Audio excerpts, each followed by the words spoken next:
Vending machine finds number 1, maybe. Calorie block.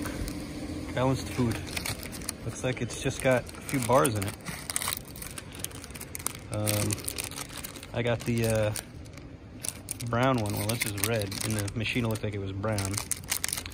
So I'm guessing these, to me, look like MREs or something. I feel like Steve 1980, whatever year.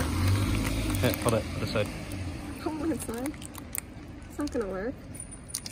We can do it. Ah. All right. Oh, What do we got? Yeah, it's like hardtack. Info. So this is what it is. It looks like some kind of little loaf. I'm gonna guess that it tastes kind of like a power bar.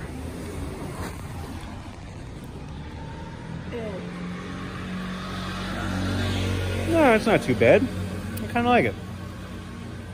Look, chocolate, it's crumbly. It's delicious, I think. Delicious enough. I feel like if you're like hiking or you're like